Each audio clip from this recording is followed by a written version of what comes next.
She's laughing in the shower. I hear it, clear as day, echoing off the tiled walls. She must think the rush of water drowns out the sound. But I'm standing outside the bathroom door, and it's all flooding into me instead. She's behind that thin barrier, carrying on as though nothing is wrong, as though our entire marriage isn't hanging by a thread. I catch myself gripping the doorknob. My knuckles whiten, and I imagine turning the lock from the outside, just sliding it shut so that she'd be trapped in there for a moment long enough for me to get my head together, or maybe lose it completely. I actually do it. I click the lock. She doesn't notice, or if she does, she must think it's her own hand that locked it. I can still hear her giggling. Soft, self-satisfied laughter.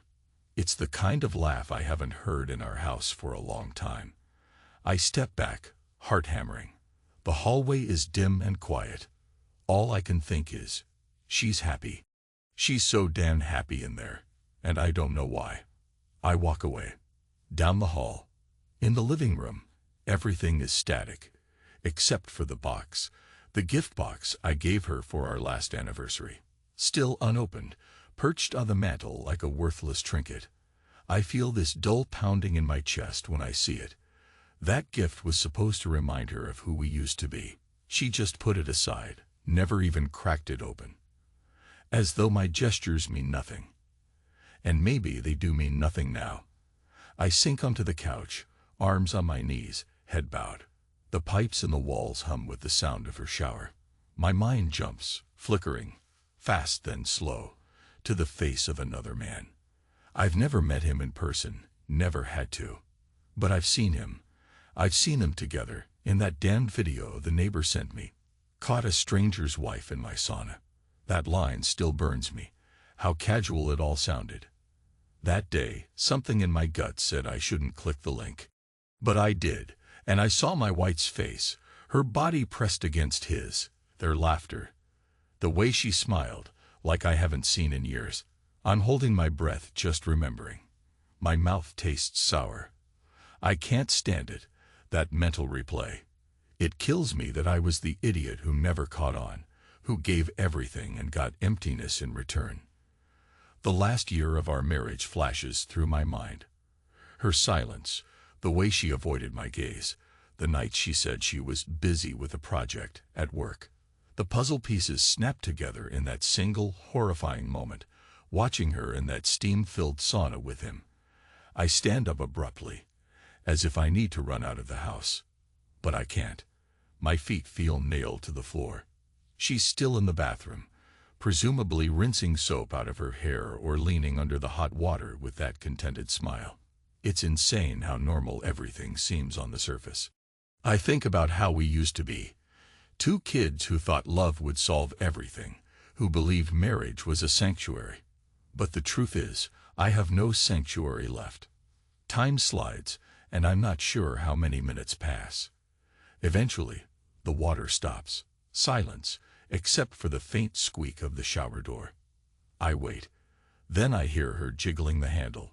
Once, twice. There's a small laugh again, an unsure one.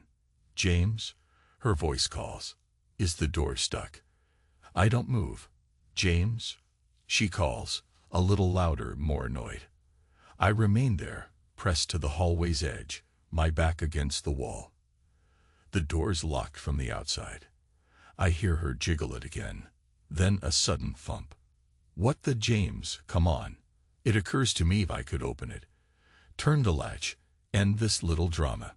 But the throbbing in my head roars. She betrayed me. She's sleeping with someone else. She didn't even open the gift. My mouth goes dry, but I swallow. I say nothing. Eventually I flip the latch. By the time she tries the handle again, it gives way. The door swings open. She stands there in a towel, hair damp, eyes narrowed in confusion. What the hell happened? Did you do that on purpose? My voice is hoarse, hardly more than a whisper. It got stuck. I say, maybe it jammed. She frowns. Her gaze bores into me, but there's no spark of real concern, only suspicion. I see in her eyes a flicker of what might be guilt, or maybe it's me projecting. There's a moment where I expect her to question me more, but then she shrugs. She walks off to the bedroom, trailing water droplets behind. I don't follow. Instead, I head outside. The air is brisk. It's probably around 8 in the evening, but the sky's already dark. We live in a quiet suburban area near Seattle. I stand on our small porch, arms crossed, scanning the stillness of the neighborhood. A year ago, I would have marveled at the calm of this place, the safety. I used to stand here after a long day at work, listening to crickets, grateful for my life. For her. For us. Now, it feels suffocating. The neighbor's house is diagonally across the street, a little too far to see clearly. But my mind conjures images of that sauna, how they were pressed together, wet with steam, grinning like they shared a secret joke. It's so quiet that I hear my heartbeat in my ears. She's inside, maybe dressing, maybe blow-drying her hair. This is the same woman I loved for 20 years, the woman who once said I was her safe place. But now, if I confront her, if I demand an explanation, what would she say? Probably she'd deny it, or cry, or blame me. Or maybe she'd just stand there in stony silence, and I'd crumble, because I can't handle the thought of her with him. I think of the box again. I gave it to her on our anniversary, which she didn't even seem to remember. Inside was an old Polaroid photo of us at the lake from the early days. We looked sunburned and ridiculously happy. Also a small note. Where we began, we can find ourselves again. That's it. Nothing fancy. I wanted to remind her, but she never opened it. She placed it on the shelf as though it were empty. I wonder if maybe it is empty. Maybe it's me who's empty now. I glance back through the front window, see her silhouette crossing the living room. She's wearing a t-shirt and pajama shorts.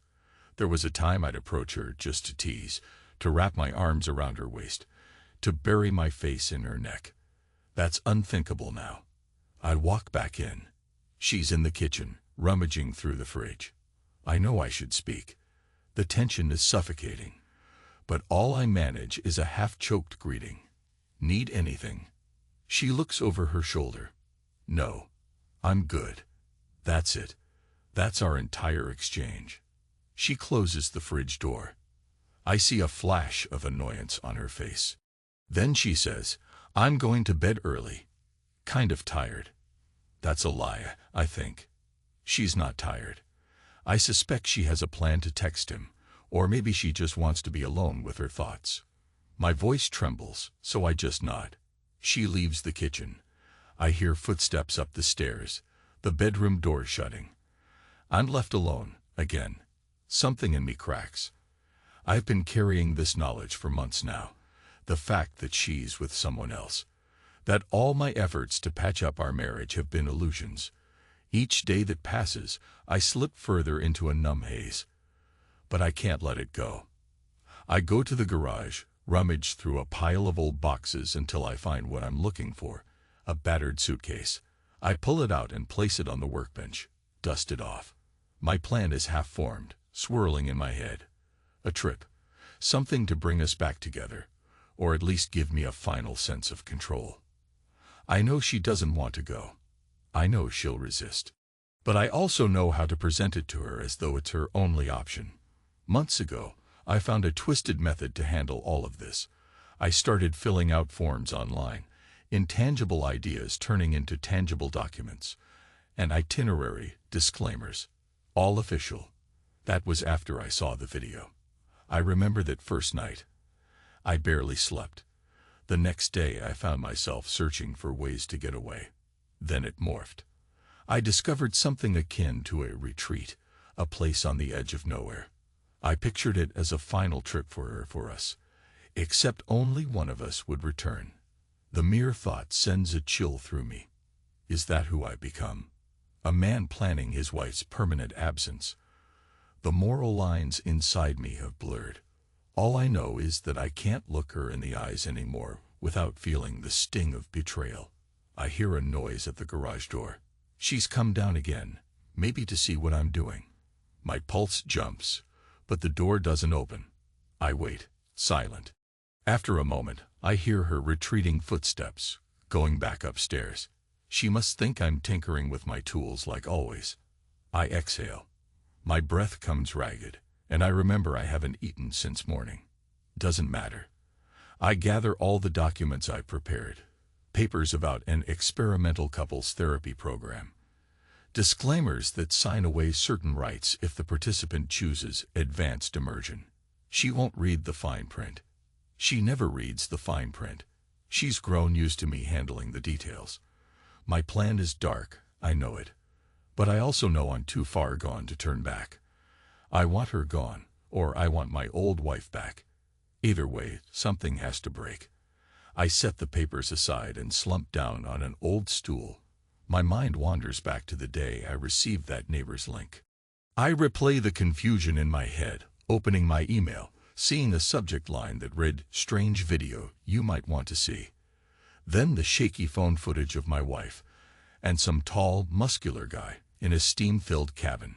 She wore a tiny bikini top. They were too close. They laughed so intimately. My stomach twisted. The worst part was the look in her eyes. A look of genuine bliss. Suddenly, a wave of nausea hits me. I push myself up, pace the garage. The leftover smell of motor oil and sawdust brings me a weird comfort. I used to fix things here. Broken chairs, old toys, anything to keep my hands busy. Now I'm planning something unfixable. Eventually, I head to bed. She's already asleep or pretending to be. I slip under the covers, staying on my side. The only sound is the soft hum of the fan. My mind races, but exhaustion wins over, and I fall into a restless sleep. In the morning, I wake to the smell of coffee. She's in the kitchen, scrolling on her phone while sipping from a mug. Her hair is tied in a loose ponytail, the same style she's had for ages, but somehow feels new now, like I don't know this woman at all. I approach, clearing my throat. "Morning." She glances up. "Morning. Listen," I say, forcing steadiness into my tone. I've made arrangements for us. A trip." She arches an eyebrow. "A trip?" "Yeah." I set the documents on the table. The official letterhead, the fancy logo I made sure to get from their website. It's a couples retreat. Intensive therapy, you know, to fix us. Her lips tighten. She doesn't even hide her skepticism. "James, I don't know if that's a good idea. Work's crazy right now, and I'm not sure if." "There's always work," I cut in, surprising myself with how firm I sound. "But it's important. I already did the paperwork. You just need to sign." She exhales, sets her coffee cup down. "And what if I say no?" My heart stutters. I shrug, trying to act casual. "I mean, fine. It's your choice. But I put a deposit down, non-refundable. If you don't want to do it, I guess we just lose the money." And we lose. I let the sentence dangle, half lie, half truth. For a second, she looks almost cornered. I can practically see her weighing the options, walk away from me completely, or go along with this. Maybe she's thinking she can endure a short trip, pretend everything's fine, and then go back to her affair. The corner of her mouth twitches. "All right," she says finally. "I'll look it over." She flips through the pages, scanning them quickly. I know she's not reading every line. She signs where indicated. The pen scrapes the paper. My hands tremble, but I keep them behind my back so she doesn't see. When she's done, I gather everything with a nod. "Thanks," I mutter. We leave in a couple of weeks." No response. She picks up her coffee again. I walk away, documents in hand, heart pounding. This is it. There's no turning back. The path is set. The days pass in a blur. At work, I try to focus on my projects, but my mind keeps drifting to that final day we'll leave. Each night at home is the same. Me retreating into silence, her swirling in her own world. We barely speak. I catch her on the phone sometimes, texting. I suspect she's messaging him. One evening, I see her slip out the front door. Going for a walk, she says vaguely. I watch from the window as she crosses to the neighbor's side of the street, not to the exact house from the sauna video, but close. My chest constricts. I wonder if he's waiting around the corner. I let her go. I do nothing. Because soon, this will all be over. A week before the trip, a large envelope arrives with more forms and tickets. Perfect timing. She's out, probably with him. And I open everything at the kitchen table, skimming details about the advanced therapy program. Legally, I'm not sure how I got them to sign off on these disclaimers, but the crucial part is my additional paperwork that modifies the standard terms. I replaced a few pages with my own text, small changes that give me control. She effectively consented without reading, giving me the power to place her in a scenario where returning might not be an option. I feel sick. But I also feel an electric jolt of grim satisfaction. She'll be gone, one way or another, and I'll be free from this agonizing knowledge of her betrayal. The day finally comes. We load our suitcases into the trunk. She's wearing a lightweight jacket, hair pinned back. Her expression is guarded. Mine probably looks the same. No kisses goodbye, no warm send-off from the house we once called home. Just an awkward silence as I drive. We hardly speak on the highway. My knuckles grip the steering wheel until they go numb. Occasionally, she checks her phone. I glance at her out of the corner of my eye, wondering if she's texting him even now. That neighbor's video keeps flaring up in my memory, her moan of pleasure as he pressed her against the sauna bench. My mind loops the sound. My lips clench into a thin line. We drive for hours. The landscape changes from suburban sprawl to winding roads through forested hills. Rain starts falling, a gentle patter on the windshield, which eventually becomes a downpour. She looks out the window. "This place is in the middle of nowhere," she remarks. "How long do we stay?" I swallow. "Until the program is finished." She turns away. Silence again. Night falls by the time we reach the remote lodge, a large wooden building hidden among the pines. The staff is minimal. The air is cold, the wind whistling through the trees. We check in without ceremony. I hand the man at the desk our forms. He nods politely. I can't help but think. He has no idea what I've done. We're shown to our room. It's sparse. 2 beds, a small lamp, a window overlooking blackness. She sets her suitcase down, rubs her arms as if chilled. "Why are there 2 beds?" she asks. "It's how the program does things," I lie. "They think it helps if couples, have a little space at night." She makes a non-committal noise. Weird. I flick the light switch. A single bulb buzzes overhead, casting shadows on the wooden walls. She sits on the edge of one bed, stares at the floor. I stand near the window, trying to steady my breath. The tension is maddening, but part of me wonders if I should just confront her right here, lay it all out, shout at her, maybe beg her. Another part of me knows it's far too late for that. I watch her from behind. Her shoulders are tense. I see the curve of her neck, that place I used to kiss gently. Now I feel a surge of anger, longing, confusion. My voice catches in my throat. She breaks the silence. "James, about this therapy thing. I'll try, okay, but I'm not sure it's going to fix anything." She stops, as if searching for the right words. "We're broken, and maybe we can't go back." I almost respond with, "Because you have someone else now," but I bite my tongue. Instead, I give a non-committal grunt and say, "Let's get some rest." We sleep in separate beds, or rather, she sleeps, and I lie awake, staring at the ceiling. Early morning arrives. We go downstairs for the orientation. A woman in a white coat, presumably some sort of counselor, greets us. She explains how the process works. Couples will undergo guided sessions, trust exercises, wilderness therapy. Some of it is standard, some experimental. She hands out a schedule. My wife glances at me, eyes flicking with uncertainty. I force a reassuring nod. Inside, My gut churns. I know what's in store for her if everything goes according to my doctored forms.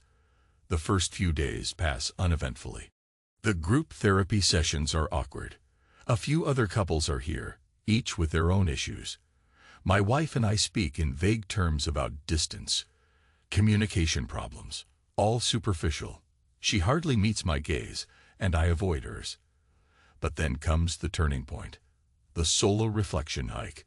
A day trip into the mountains with minimal supervision. According to the real program, each couple is meant to explore separate trails for a few hours, reflect, then reunite to share experiences. But my version of the documents extends the separation. She's scheduled for a more isolated path, with an overnight stay in a remote cabin.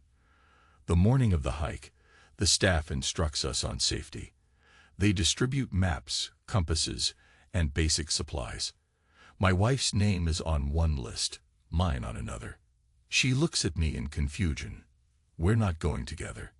No, I say quietly. It's how they do the advanced immersion. Remember, we signed up for that specialized track. She opens her mouth to protest, but an instructor ushers her along. It's raining lightly, the sky gray and foreboding. I see her put on a rain jacket and disappear into the trees with a small group. I'm led in the opposite direction, along with a few other men. We trudge through mud and wet leaves. My thoughts swirl. I'm numb, half in disbelief that I orchestrated this. After a couple of hours, the group leader instructs us to settle in a clearing to fill out journaling exercises. The man looks at me curiously. Maybe he senses I'm distant. But I don't do the assignment. I slip away when no one's looking, heading deeper into the woods. My plan, to find the route she's taking, ensure the final step is triggered. She's supposed to sign a final waiver at the cabin, one that effectively commits her to a program so remote there's no turning back. I had arranged the paperwork with the therapeutic team, forging her earlier signature so it would seem consistent. Now I need to see it happen. My boots sink into the soggy ground. Branches scratch at my arms. The wind picks up, stirring the pines. Eventually, I find a lesser-used path, half overgrown with moss. I follow it for what feels like hours.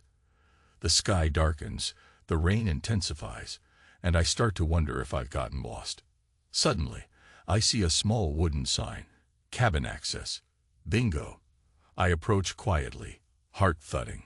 Through the trees, I spot a lonely cabin with a flickering lantern outside. My wife is there, huddled under a small roofed porch, rummaging in her backpack. For a second, I freeze. She's alone, soaked from the rain. Her hair clings to her cheeks.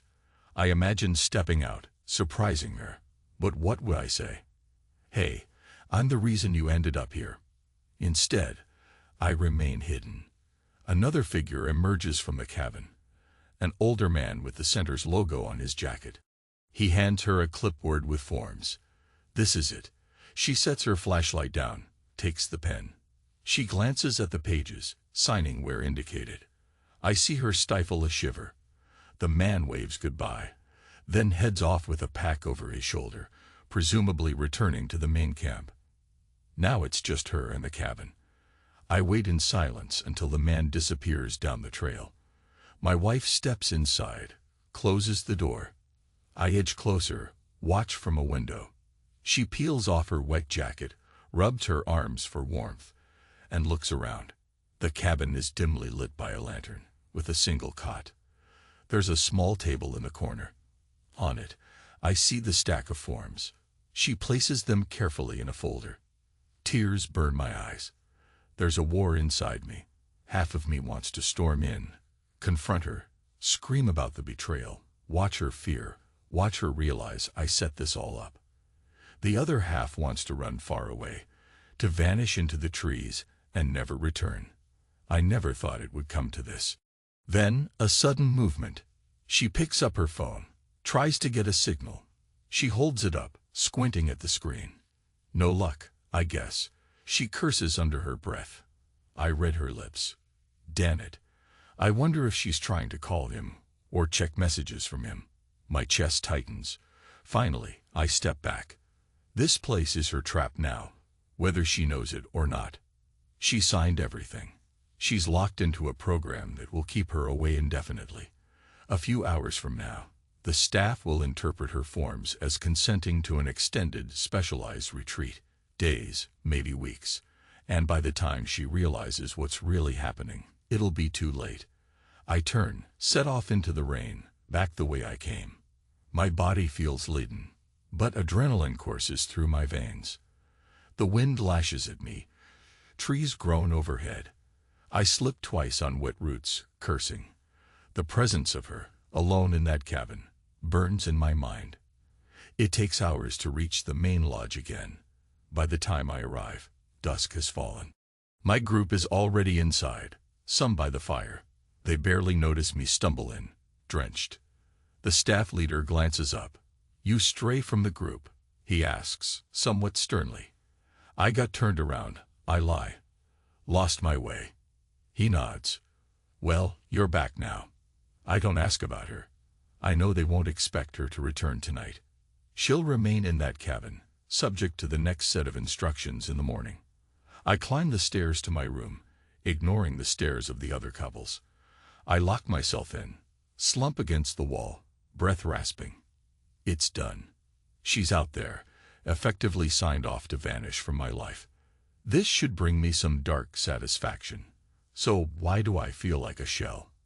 I recall the memory of us in our first apartment. We were so broke, sleeping on a futon, laughing at every silly thing. Now I'm here, orchestrating her disappearance. My throat tightens with grief. But I remind myself, she chose to betray me. She killed what we had. I can't sleep. Morning creeps in eventually, a pale gray light. I gather my things. According to the plan, I'm leaving. The staff has some notion that I'm transferring to a different facility for my portion of therapy. They have no reason to stop me. The forged forms say my wife will remain for an extended track, indefinite. I head downstairs, sign out at the front desk. The clerk is half asleep, doesn't question me. I step out into the cold morning air, load my bag into my car. I start the engine. The seat is damp from my soggy clothes the night before. I drive off, glancing once in the rearview mirror. The lodge shrinks behind me. She's somewhere beyond those pines, alone, bound by papers she didn't bother to read, sealed off from me forever. The road is slick with mud. My heart hammers. Guilt and victory swirl in my chest. I want to scream, but all that comes out is a ragged sob. The steering wheel is slippery under my grip. I keep driving. I imagine how, within the next 24 hours, the official staff will try to contact me if something goes sideways. But my phone will be disconnected. She'll try to reason with them, realize the disclaimers she signed have locked her in a place that's near impossible to leave on short notice. The program's remote location, the strict rules about no contact with the outside world for advanced therapy. She'll be stuck. Highway merges into interstate. I open the window, letting cold air blast my face. I deserve to feel the sting. My thoughts race. Maybe this is enough, or maybe I should have done more. My mind flits to fantasies of real violence, but that's not who I am. This is the limit of my revenge, the one carefully plotted act of sabotage. I don't know how long I drive, but eventually I find a motel. Park outside. I stumble into a cheap room, toss my bag down, collapse on the bed. My ears ring in the silence. She's gone, I think. Gone. And now what do? I picture that unopened gift box on our mantel at home. I recall how she never gave it a second glance. Maybe that was the real turning point for me. The moment I realize she just doesn't care. I can't stay in this motel forever. Eventually, I gather the will to get up, peel off my dirty clothes, shower in the tepid water. Time passes in a blur for days. My phone rings a few times, unknown numbers. I ignore them. Probably the retreat center. On the third day, I pack my bag and head back home. Driving up to our suburban house, I half expect to see her car, her silhouette in the window. But it's empty. The mailbox is stuffed with junk mail. Inside, the house is stale, dust motes floating in the sunlight. Everything is the same as we left it, except for the silence. And that unopened box, still perched on the mantel like an accusation. I set my bag down, stand there, swallowing the bitter taste in my mouth. Then I walk over to the mantel, pick up the box, and carry it to the kitchen. My hands shake. I open it for the first time since I placed that photo and note inside. The Polaroid is there, me and her, ages ago, at the lake. We look like idiots, smiling, sunburned, sweaty from a day of hiking. So young, so alive. I see her arms wrapped around my waist, her smile pressed to my cheek. My chest clenches. Next to the photo is the small note I wrote in my careful scrawl. Where we began, we can find ourselves again. I close my eyes. A wave of grief slams into me. That dream died. We can't find ourselves again. I slump into a chair. The day drags on. I drink water straight from the tap, skip food, stare at the walls. My job expects me back soon, but I can't muster the energy to care. I start drifting through the house, opening drawers, rummaging aimlessly. In the bedroom, everything of hers remains. Clothes in the closet, makeup on the dresser. My chest tightens with the thought that she'll never come back for these things. She's probably in some group session right now, furious, confused, cursing my name in front of a counselor. The satisfaction is fleeting, overshadowed by the emptiness. Night falls. I pace from room to room. In the hallway, I find the old hamper with her clothes, the faint smell of her perfume. My heart twists so violently I nearly choke. A hateful voice inside me says, "She did this to you. Remember, don't break now." But I'm breaking. My throat burns with unused tears. I press my hands to my face. I remember I'm not supposed to cry. Men don't cry, my father always said. Take it on the chin. But I feel shredded inside. Day after day, the same pattern. I hardly eat, hardly sleep. The phone calls from unknown numbers eventually stop. No messages, no contact. Exactly as planned. A week passes, maybe more. I lose track. I decide to show up at work, if only to regain a fraction of normalcy. But the emptiness clings to me. My boss asks if everything's all right. I brush him off with a nod. During lunch breaks, I hide in my car. My mind conjures images of her face every second. She's there, smiling in that sauna, arms around that man. She's there, dripping with shower water, laughing behind a locked bathroom door. She's there, signing forms in a forest cabin, oblivious to the trap. One evening, I force myself to watch that neighbor's video again. I open my laptop, navigate to the saved file. My stomach churns. She's with him, half-naked, steam swirling. They press their bodies together. He kisses her neck. She laughs breathlessly, leans in. The video is short, less than a minute, but it feels endless. I slam the laptop shut. My jaw clenches so hard I taste blood. A red haze washes over my vision, but it fades into despair. I wonder if I've gone too far or not far enough. I dream about driving out to that remote lodge, marching into her cabin, demanding answers, or punishing her properly. But then I recall how she's likely in the far reaches of their extended therapy program, possibly moved to an even more isolated location. She can't just walk out. Nights turn into weeks. I drift aimlessly, a phantom in my own life. Then one afternoon, I see a letter in the mailbox, return address from the therapy center. My gut lurches. Inside is a single typed page. We regret to inform you that Ms. Brooks has chosen to depart from the program. We were unable to contact you through the information provided. Please reach out for further details. I stare at the page, my hands shaking. She found a way out. A piece of me clenches in panic. Another piece is relieved. My mind spins. Did she sign new forms overriding the old? Did the staff realize something was off? Did she figure it out, or force her way free? The letter is so brief, it's impossible to know. That night, I lie awake, waiting for the sound of her key in the front door, or her voice calling. Morning comes, but she doesn't appear. She's out there somewhere, and I have no idea what she plans to do next. Days stretch into a thick, anxious haze. Each time I hear a car outside, I flinch. Each ring of the phone makes my heart spike. But she never calls. She never shows up. Did she run to him? The tall lover from the sauna. Is she living with him now, laughing in his arms while I slowly disintegrate in this house? I begin to crumble. The bitterness poisons me. I stop going to work, ignoring calls from my boss. My phone battery dies, and I let it stay dead for days. A single impetus keeps me from complete collapse.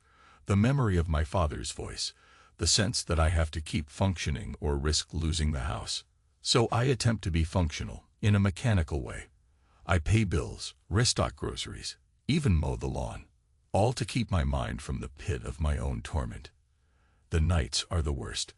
I lie on the couch, staring at the shadows creeping along the walls. My soul aches with guilt, regret, and an irrational hope that she might walk in, collapse into my arms, confess everything. But she never does. One evening, I open the box again, looking at that Polaroid. I run my fingertips over her face in the picture. Tears threaten. My chest feels hollow. A voice in my head screams, "You want to die, don't you? Just end it." I blink, set the photo aside. Then I physically shake my head. I can't let that thought take hold. I stand, pace the living room. The ache is overwhelming, but a deeper fury rises. After all this, she hasn't even given me the courtesy of a confrontation. If she hates me, if she knows what I did, let her come to me in rage. Let her spit in my face. But this silent absence feels like a final, cutting humiliation. Eventually, another letter arrives. This one from an attorney's office. My name typed neatly on the envelope. I rip it open, skimming the contents. She's filed for divorce. She's citing irreconcilable differences. My stomach lurches. The words are so calm, so official. She hasn't indicated any intention to come after me for wrongdoing. Just a straightforward request to dissolve our marriage. I slump at the kitchen table, clutching the letter. I sense that maybe she has no proof of what I did, or maybe she simply doesn't want to bother. Perhaps in her mind, I was the inattentive husband who forced her into some bizarre therapy. Maybe she's decided I'm not worth the fight. Days pass, and more legal documents come. I sign them mechanically, too drained to resist. Each signature is like a nail in the coffin of our life together. There's no mention of property disputes or spousal support. She must have her own arrangement, or maybe the lover is covering her needs now. The final blow is a short note enclosed in one of the attorney's letters. It's typed, but I know it's from her. This is better for both of us. I won't contest anything. Let's just end it quietly. No signature, not even her first initial. Quietly, exactly the way we've drifted apart, exactly the way she shut that gift box out of her life. I shuffle through the house, ending up in the garage. The battered suitcase from the retreat is still there, untouched since I returned. Next to it, the leftover documents from the therapy center. I stare at them, at the official stamps, the lines where she scrawled her name. The pages I forge. I pick them up, my hands unsteady, and step outside. In the backyard, it's late afternoon. A breeze rustles the old maple tree we planted years ago. I toss the paperwork into our little fire pit. Strike a match, drop it in. Flames curl around the edges, devouring the pages. It's mesmerizing, watching my revenge burn away. I think of her signature disappearing in the flames, how that signature once gave me a twisted sense of power. Now it just seems tragic.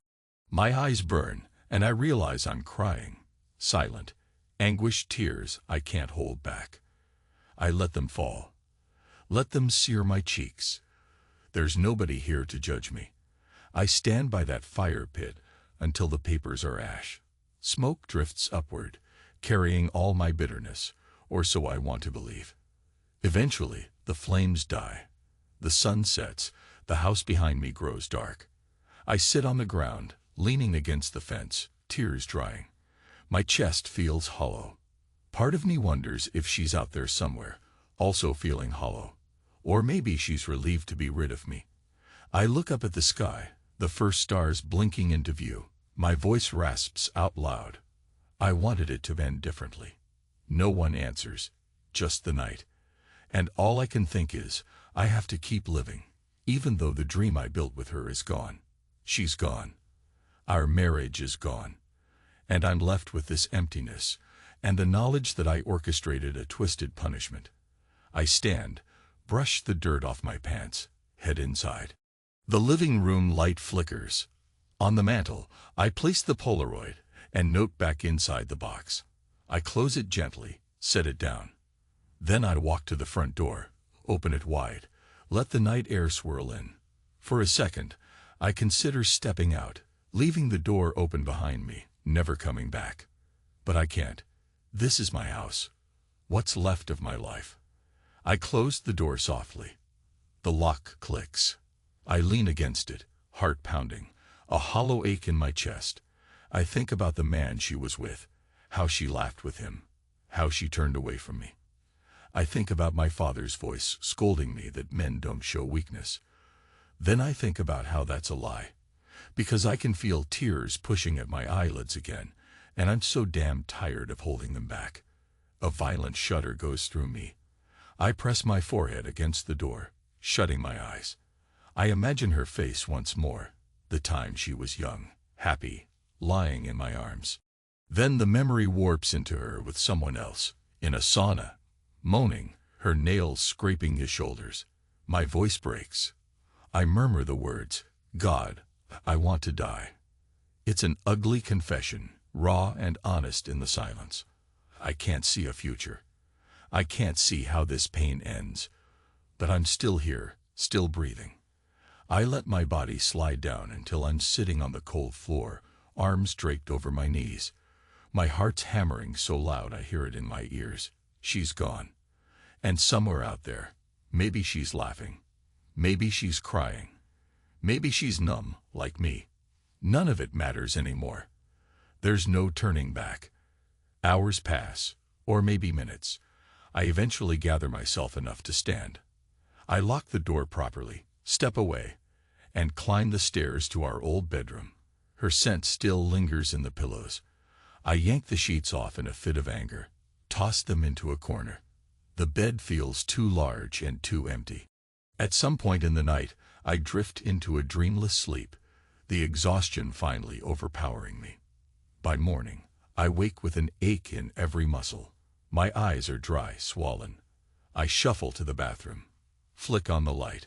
My reflection in the mirror looks haunted, older.